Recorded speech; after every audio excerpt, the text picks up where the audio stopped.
Boa tarde, meus amigos, tudo bem?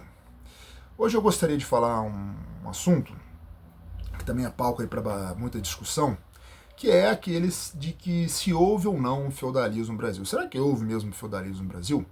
Bom, alguns autores dizem que sim, outros dizem que não, né? Dentro do próprio pensamento marxista vai ter divergências. Por exemplo, vou até recomendar aqui, né? Quatro séculos de latifúndio, do Alberto Passos Guimarães, que era marxista. Ele vai defender aqui nesse livro de que sim, houve feudalismo no Brasil. Houve feudalismo no Brasil.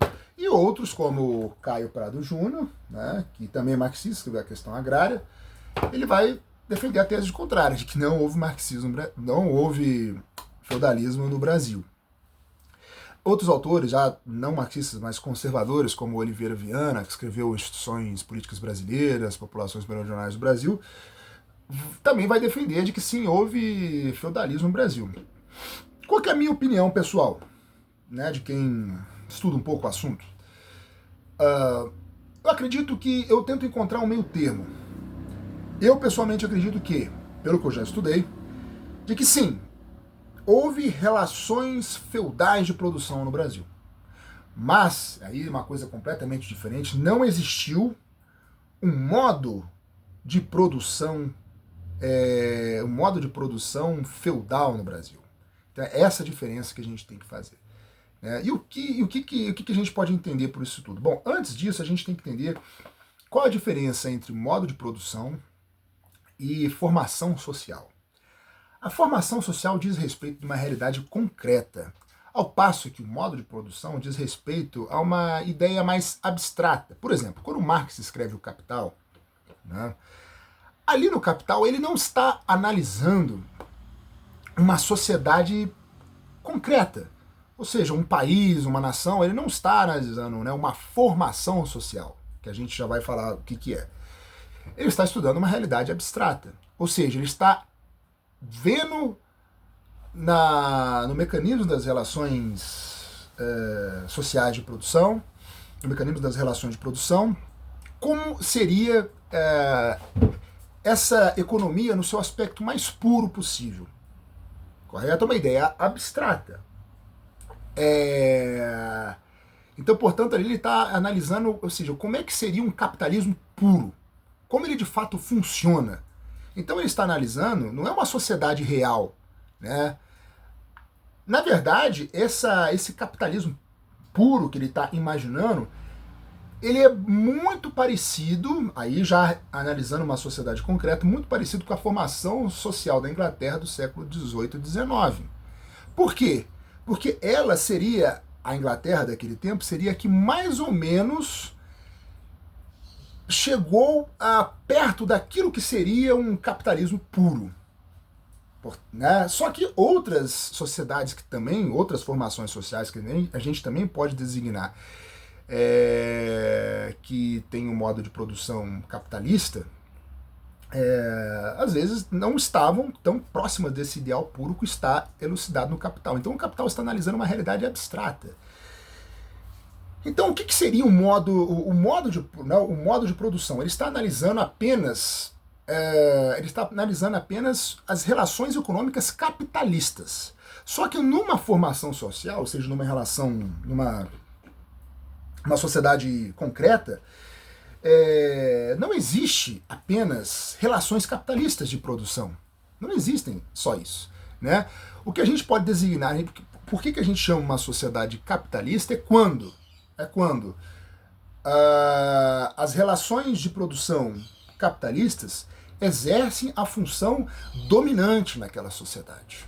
Como por exemplo, por isso que a Inglaterra, daquele período, era a que mais estava próxima daquela sociedade abstrata que Marx está analisando no Capital. Então, o que acontece? Numa realidade, numa formação social, porque a formação social ela diz respeito a uma sociedade concreta, né? Por exemplo, a gente vai analisar o que seria a formação social do Brasil. A gente vai analisar a história de fato do Brasil, como é que o Brasil se formou, quais foram os grupos, as classes sociais, os grupos sociais que construíram, como eles se relacionaram nisso que se formou o que a gente chama de Brasil, né? Então quando a gente vai analisar uma formação social, a gente está olhando para uma sociedade concreta, real, um país lá de fato, e não uma ideia abstrata, correto? Então assim, numa formação social, né, real, concreta, um tipo de relação de produção vai exercer a função dominante, né, ao passo que outras não tanto. E aqui que a gente tem que entender o ponto. A economia, o nível econômico, ele não necessariamente tem o mesmo tempo do nível político, por exemplo. Então, por exemplo, é muito diferente, a gente não pode falar, para a gente entender isso que a gente está falando aqui, a gente não pode falar de uma, por exemplo, uma sociedade capitalista pura, onde só existem relações de trabalho capitalistas de produção, né? Não necessariamente. Como é que a gente pode entender isso? Por exemplo, onde nasceu as relações capitalistas de produção? Vai nascer dentro do feudalismo, vai nascer na Idade Média ainda, né? E então, portanto, só que o que acontece? Naquele período, essas relações de produção não exerciam a função dominante. Ainda naquele tempo, as relações de produção dominantes ainda era a servidão. E aos poucos, as relações capitalistas de produção vão crescendo, né, até se tornarem dominantes. E elas se tornam dominantes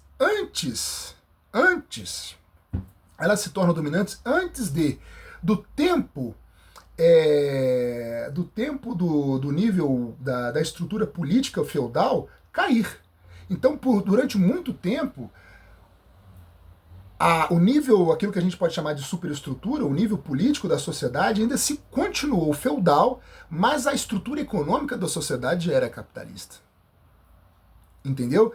Então, por isso que quando a gente vai analisar uma sociedade concreta, a gente não pode achar que está tudo bonitinho ali. Aqui a gente tem o feudalismo, então aqui está o senhor feudal, o rei mandando, e aqui está a servidão embaixo que determina toda a sociedade. Não é necessariamente assim que vai acontecer. Por exemplo, né, se a gente for ver na história onde que começa o capitalismo, né, o capitalismo da fase da acumulação primitiva, bom, vai começar ali no século XVI, mais ou menos, né, a partir do Renascimento ali o capitalismo já começa ali, na Idade Moderna, né? E só que aonde que, né, ou seja, a burguesia já vai alcançar esse poderio econômico, né? E essa importância, esse protagonismo na sociedade já no século XVI e XVII. Mas ela ainda não tinha um poder político. Ou seja, o tempo do poder político feudal ainda vai durar muito tempo. Quando que ele vai cair? Até onde que ele vai durar? Vai durar até, mais ou menos, o surgimento das revoluções burguesas, o grande marco é a Revolução Francesa. Então, se a gente for analisar apenas a história política de uma sociedade, até quando existiu o feudalismo? Ora, vai existir até 1789, até a Revolução Francesa. Mas se a gente for analisar a história econômica de uma sociedade, onde que termina o capitalismo? Já termina lá no século XVI. Onde que termina o feudalismo? Já termina lá no século XVI. E ali já começa o capitalismo. Então você vê que o tempo do nível político e econômico não são necessariamente os mesmos. Então é por isso que quando a gente vai observar uma sociedade, uma realidade concreta, uma formação social concreta, a gente às vezes não vai entender, porque a gente vai ver uma confusão ali, né? Não tem ali não tá tudo bonitinho, encaixado ali, aqui tá o capitalismo, aqui tá o feudalismo, não é assim. Então se a gente for olhar para a formação social do Brasil, nos primeiros séculos aí da nossa existência, a gente vai ver uma sociedade onde tinha uma predominância do trabalho escravo. Muitas vezes esse trabalho escravo parecia muito com uma servidão também, né, dado o poderio, né, dos senhores de terra que tinham aqui, eles tinham quase que um poder absoluto, né, dada a distância que eles estavam da metrópole de Portugal. Em Portugal não era assim, né? Em Portugal o Estado tinha mais controle, aqui o Estado não tinha controle. Então quem mandava aqui mesmo, mandava e desmandava, era o senhor de terra. Ele que era o manda-chuva aqui. Né? E esse livro do Oliveira Viana, Instituições Políticas Brasileiras, Instituições Políticas do Brasil, ele vai mostrar isso muito bem, né? Como é que as pessoas naquele tempo elas enxergavam ali no povo massa, né? Que era uma massa de completos ignorantes, né? Estavam ali, eram completamente dependentes daquele senhor de terra ali, como ele era, ele tinha praticamente um poder absoluto naquela. Então sim, né? Era uma realidade social muito parecida com aquilo que a gente entende por feudalismo, por servidão, né? Só que o que acontece, né? O que vai acontecer? Nesse período da história, né? O mundo já está passando por um processo de transformação que está levando ao aquilo que a gente vai compreender como capitalismo, né? Sobretudo o processo de acumulação primitiva, no qual a escravidão, a pirataria, né? Vão, entre outras práticas, o assambarcamento de terras, né? Aquilo que a gente chama aqui no Brasil de grilagem, né? Vão exercer funções determinantes, vão exercer um papel fundamental para a acumulação de capital, né? A acumulação de fortunas, que depois vai ser usado no processo de industrialização lá no século XVIII. Então, assim, nesse período, o mundo já está se transformando, as relações capitalistas de produção, ou seja, a produção voltada para as trocas mercantis, ou seja, os produtos não mais feitos para a subsistência, mas produzidos para as trocas, para o mercado, né, já vai começar a surgir nessa época. E o que acontecia aqui no Brasil? Ora, as terras aqui foram dadas, né, para serem exploradas, para produzirem para a metrópole. Chegando lá, esses produtos que chegavam na metrópole eram trocados no mercado europeu, né, que naquele período já estava se formando o capitalismo. Então a produção aqui no Brasil ela já estava voltada para abastecer as relações capitalistas de produção, para abastecer o capitalismo que estava surgindo na Europa. Só que ao mesmo tempo aqui no Brasil não existia um mercado interno ainda muito naqueles períodos, né, dos primeiros séculos da nossa existência, né? Da nossa existência enquanto Brasil, né? Não vai existir um mercado interno muito forte, né? Grande parte das coisas que as pessoas consumiam aqui eram produzidas para a sua própria subsistência. Então você tinha uma parte da produção que era voltada para abastecer o mercado europeu e a outra parte as pessoas produziam para o próprio sustento. Não era para se trocar aqui internamente, né? Não era para estabelecer um mercado interno aqui muito forte, né? Então, ora, se você for analisar, uma grande parte da produção está sendo voltada para abastecer o capitalismo. Uma outra parte da produção é praticamente uma economia de subsistência, né? Então, portanto, muito parecida com uma economia de servidão feudal. O poder político aqui era totalmente feudal, né? O senhor de terra era quem mandava aqui de fato, né? Então, o que acontece? Se a gente for, né, ver, tentar enxergar, tentar interpretar isso dessa realidade social concreta que a gente está analisando aqui, né? À luz de tudo isso que à luz teórica de tudo isso que a gente falou aqui, o que a gente pode concluir? De que no Brasil a gente não pode, nesse período, compreender o Brasil ainda como uma nação, porque o Brasil é uma colônia de Portugal. Então, portanto, a gente não pode ver o Brasil como um modo de produção. Não, o Brasil vai ter, ali já começa a surgir aquilo que a gente vai chamar de divisão internacional do trabalho. O Brasil, entre outros países, as outras colônias, já vão exercer um papel fundamental inserido um papel, vamos dizer assim, subordinado dentro de um modo de produção dominante, que vai ser o modo de produção capitalista, europeu. Mas a gente não pode analisar o Brasil como uma sociedade separada do resto e qual seria o modo de produção dela predominante, né? Se é capitalismo, se é feudalismo. Então, o que acontece? Se a gente for olhar por essa ótica, o Brasil estava já inserido, a produção social no Brasil, né, a produção,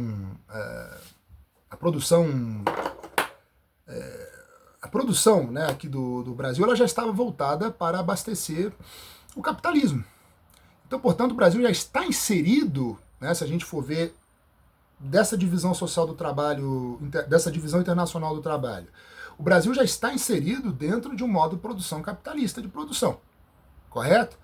Mas se a gente for analisar apenas o Brasil, apenas aquela formação social ali, daquele contexto regional que a gente está estudando, que é o que a gente chama de Brasil, a gente vai ver a predominância, pelo menos aqui dentro, né, de relações feudais de produção. Então, assim, o que a gente pode concluir disso tudo? Que sim, no Brasil houve relações feudais de produção. Elas talvez não eram relações de produção dominantes, ou seja, a que tinha maior parte, se a gente for estudar o modo de produção como um todo. O modo de produção é capitalista. O Brasil está apenas inserido, o Brasil naquele período está apenas inserido dentro da divisão internacional do trabalho, ele está apenas inserido num contexto subordinado a este modo de produção predominante aqui, que é o capitalismo europeu que está em cima. Mas se a gente for observar só o Brasil, a gente vai ver uma predominância de relações feudais de produção, escravista de produção, enfim, né? Relações pré-capitalistas de produção. Então, sim, houve relações feudais, relações escravistas de produção no Brasil. Mas a função do Brasil, a função principal do Brasil naquele momento, que era abastecer o mercado capitalista europeu que estava surgindo, faz ele estar inserido dentro de um modo de produção capitalista, onde as relações capitalistas de produção vão ser as relações dominantes, correto? Então, o que a gente, né, por exemplo, na Europa, naquele período, no período ali do começo da Idade Moderna e tudo, você já vai ver que as relações de feudais de produção, né, as relações feudais, elas vão começar já a entrar em decadência. E as relações capitalistas, o mercado, o trabalho, a manufatura com o trabalho assalariado vai começar a ter uma predominância na sociedade, correto? E ali vai começar a se criar todo um mercado e tudo mais. Então, na Europa, né, as relações capitalistas de produção, nesse período, né, embora ainda a nobreza tivesse o poder político, as relações capitalistas de produção vão se tornar dominantes. Só que, nesse período da acumulação primitiva, o capital não vai ser apenas acumulado não vai ser acumulado apenas com relações capitalistas de produção, né? Como muita gente aí acredita, né, que não, né, para acumular capital basta o trabalho duro, né, ser empreendedor e tal. Não, nesse período o capital acumulado vai ser acumulado com práticas totalmente ilegais, por exemplo, pirataria, né, as cartas de corso, que era uma pirataria oficial do Estado, o trabalho escravo, né?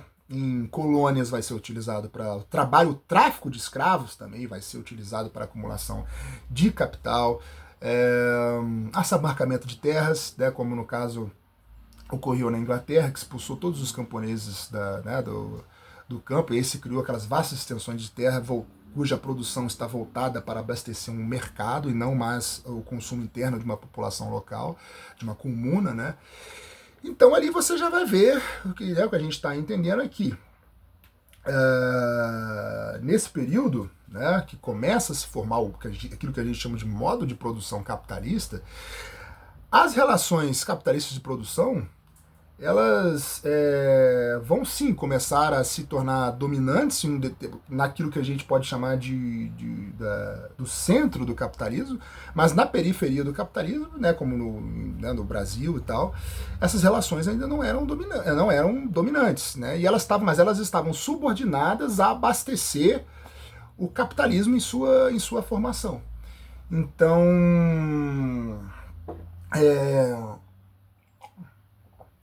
eu não sei se, né, se eu consegui explicar isso direito. Mas eu espero que vocês tenham gostado, né? E depois a gente pode conversar sobre outros assuntos, né? Mais uma vez eu repito, se vocês tiverem algum assunto que é do interesse de vocês, que vocês queiram me perguntar, se eu soubesse ou tiver estudado alguma coisa, a gente pode falar aqui a respeito, tá certo? Então, um abraço, meus amigos.